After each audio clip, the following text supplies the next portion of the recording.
Oke, Assalamualaikum warahmatullahi wabarakatuh. Untuk pertemuan 5 mata kuliah Sistem Informasi Manajemen hari ini, kita masuk ke materi mengenai Sistem Informasi Keuangan ya. Adapun dari definisi Sistem Informasi Keuangan itu apa? Di sini merupakan sebuah sistem informasi yang berada di dalam lingkup CBIS ya. Dimana untuk sistem informasi keuangan ini tujuannya adalah untuk memberikan informasi keuangan terhadap orang ataupun sekelompok orang baik di dalam maupun di luar perusahaan ya, terkait dengan masalah atau informasi keuangan perusahaan. Selanjutnya di sini ada model sistem informasi keuangan ya. Nah, di sini untuk model sistem informasi keuangan dia memiliki dua buah sumber yang berbeda. Yang pertama sumber internal dan juga eksternal. Di mana untuk sumber internal di sini ada sistem informasi akuntansi dan juga subsistem audit internal. Lalu untuk sumber eksternalnya di sini ada subsistem intelijen keuangan. Nah, di mana untuk sistem informasi ataupun subsistem informasi ini baik yang dari sumber internal ataupun eksternal dihubungkan atau diintegrasikan dengan sebuah database ya.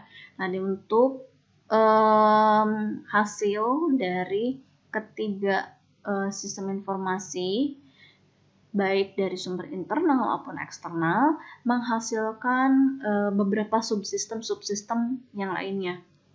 Ya, yang terdiri dari subsistem pramalan, ada subsistem manajemen dana, dan subsistem pengendalian. Di mana untuk subsistem pramalan, manajemen dana, dan pengendalian akan diakses ataupun akan dipakai oleh end user ataupun pemakai. Nah, untuk sistem informasi keuangan dibagi menjadi dua ya. Ada sistem informasi akuntansi dan sistem informasi anggaran. Di mana untuk sistem informasi akuntansi, di sini merupakan sebuah sistem informasi yang khususnya untuk menyediakan data akuntansi yang berupa catatan mengenai segala sesuatu yang terjadi dalam perusahaan. Lalu untuk sistem informasi akuntansi ini biasanya dia itu melakukan pencatatan dan juga pengolahan data akuntansi untuk menghasilkan sebuah informasi keuangan. Ya. Lalu untuk sistem informasi anggaran di sini merupakan sebuah sistem informasi yang khususnya untuk menyediakan informasi keuangan yang dibutuhkan bagi manajer keuangan. Gitu. Nah, di sini untuk subsistem informasi akuntansi ada beberapa kegiatan-kegiatan yang dia itu merupakan bagian dari sistem informasi akuntansi. Yang pertama, kegiatan untuk pemrosesan atau kegiatan transaksi pesanan penjualan ya. Nah, di mana untuk subsistem pemrosesan atau pesanan penjualan di sini merupakan sebuah subsistem yang menangani pemrosesan pesanan dari pelanggan. Jadi pemesanan penjualan transaksi penjualan ini merupakan bagian yang ada di dalam sebuah sistem informasi akuntansi.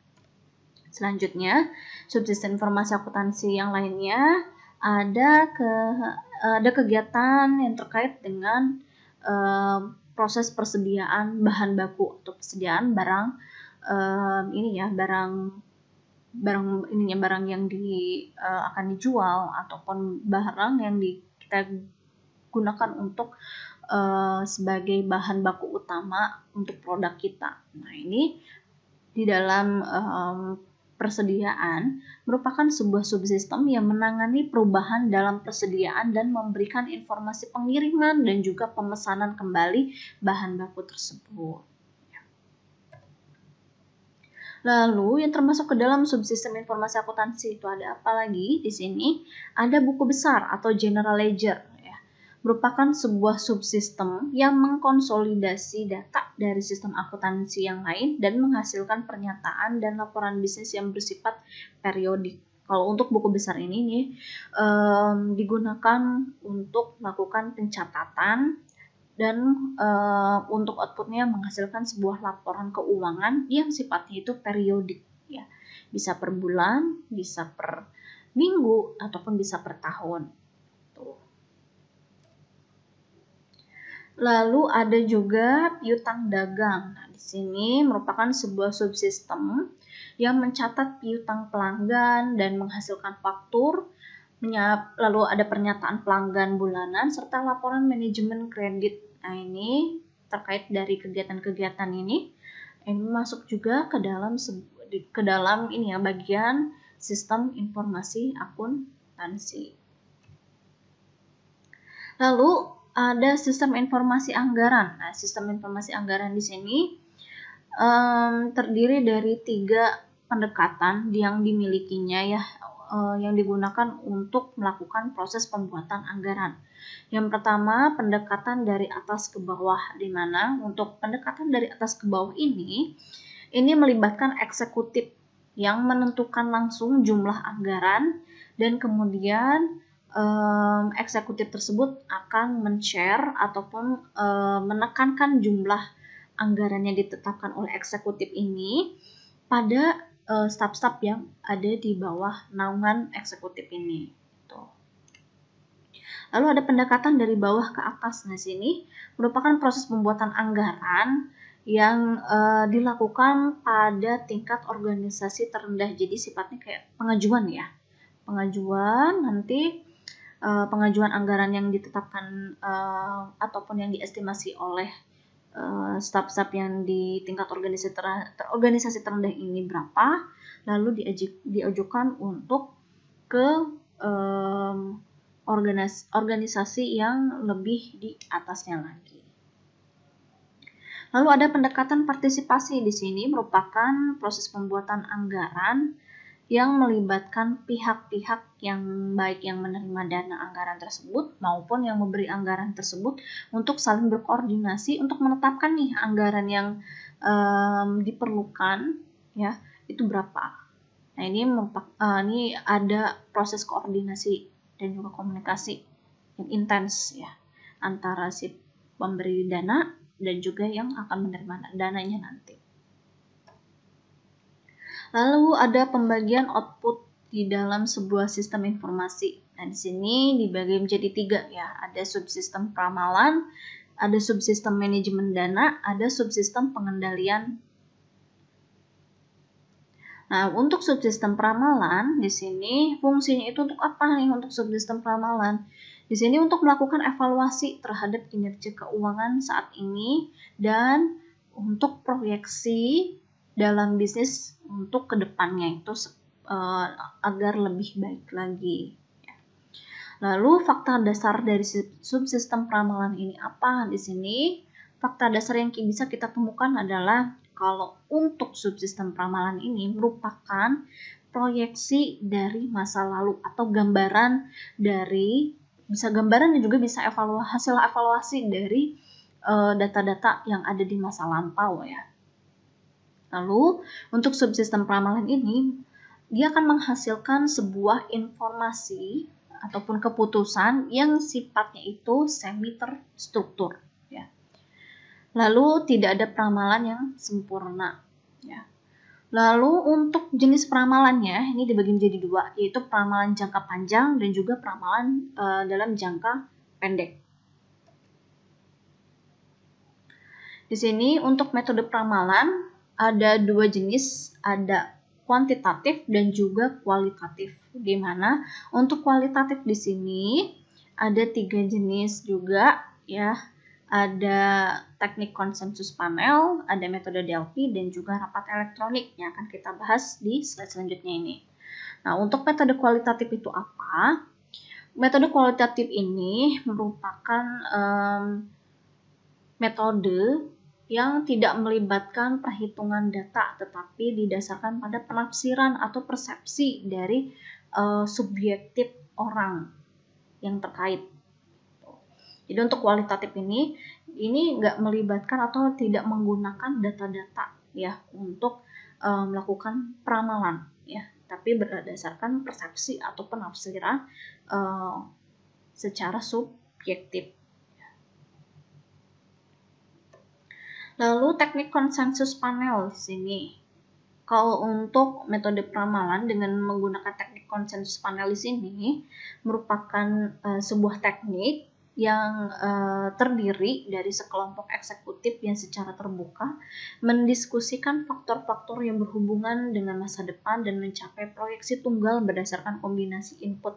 Nah, kalau untuk ini teknik konsensus panel ini melibatkan eksekutif-eksekutif ya yang saling terbuka untuk mendiskusikan faktor-faktor apa saja yang berhubungan dengan masa depan dan untuk mencapai tujuan jangka pendek ataupun jangka panjang ke depan dalam bisnis ini harus seperti apa. Ada juga metode DLP di dalam subsistem ramalan ya. Nah, untuk metode DLP di sini merupakan sebuah metode yang melibatkan sekelompok pakar yang tidak bertemu secara langsung, tapi dengan menyerahkan jawaban dengan bantuan kuesioner yang disiapkan oleh koordinator. Jadi untuk metode DLP ini tidak bertatap secara langsung dan juga tidak melakukan koordinasi ataupun tidak juga tidak saling atau tidak mengadakan rapat, tapi untuk sekelompok yang terlibat di dalam untuk ramalan ini, dia menggunakan kuesioner yang harus dijawab di dalam kuesioner itu. Lalu ada rapat elektronik atau IMS, Electronic Meeting System. Di sini merupakan sebuah sistem rapat elektronik yang menggunakan berbagai macam alat elektronik ya, guna memudahkan komunikasi antar peserta rapat. Contoh penerapan dari IMS ini menggunakan Group Decision Support System, atau mungkin kalau misalnya kalian atau pada saat pandemi seperti ini yang sering kita gunakan adalah menggunakan seperti Google Meet ataupun Zoom ya. Yang tadi metode kualitatif. Nah, ini ada metode kuantitatif. Di sini metode kuantitatif itu adalah sebuah metode peramalan dengan menggunakan teknik perhitungan matematis ya untuk membuat analisis. Nah, di sini beda dengan kualitatif yang tadi. Kalau untuk yang kualitatif berdasarkan penafsiran ataupun persepsi. Kalau untuk metode kuantitatif ini menggunakan data-data berupa angka ya. Nah, di sini untuk tidak hanya untuk data angka saja, tapi mungkin data dalam bentuk non angka ya. Nah, untuk metode kuantitatif di sini ditekankan kepada ini ya, dalam penggunaan perhitungan data matematis ya untuk membuat sebuah analisis ya. Nah, di sini untuk aplikasi yang dapat dipakai dalam melakukan peramalan itu menggunakan contohnya adalah software SPSS ya.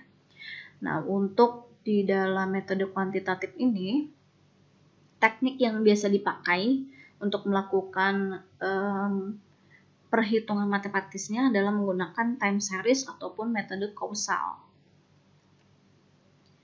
Lalu ada subsistem manajemen dana di sini.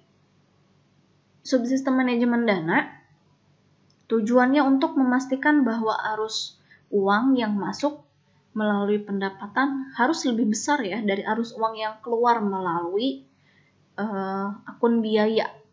Tuh.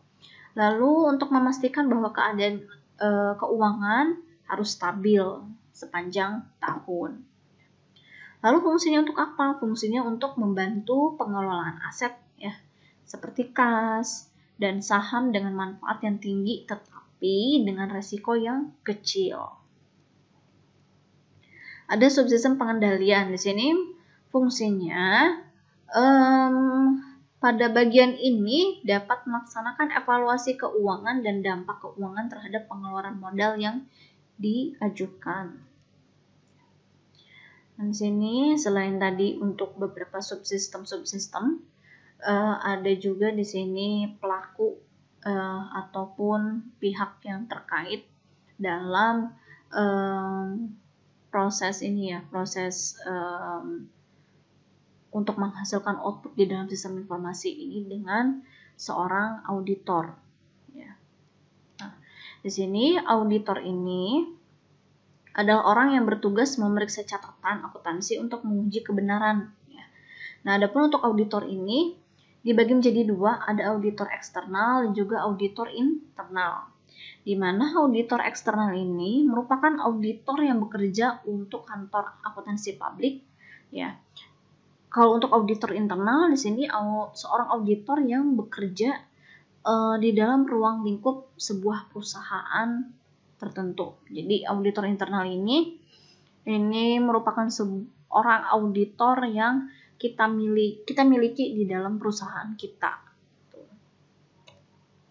Nah, adapun untuk auditor internal, untuk sifat pekerjaannya itu merupakan sifat pekerjaan yang objektivitas dan juga independen. Ya. Lalu untuk pengetahuan dan keahlian yang dimiliki oleh seorang auditor internal itu masih memiliki pendidikan dan juga kemampuan khusus dalam melakukan audit. Ya. Lalu masih juga memiliki pengalaman yang pengalaman dalam bidang audit itu seperti apa pasti dia punya. Nah, di sini untuk posisi audit internal dalam organisasi, di sini organisasi yang paling tertinggi berada di Dewan Direksi atau Komite Audit ya. Dan untuk Dewan Direksi ini membawahi Chief Executive Officer atau Chief Financial Officer, dan untuk Chief Executive atau Financial Officer di sini membawahi Direktur Audit Internal, di mana Direktur Audit Internal ini membawahi Departemen Audit Internal. Oke, untuk penjelasan dari saya cukupkan. Assalamualaikum warahmatullahi wabarakatuh.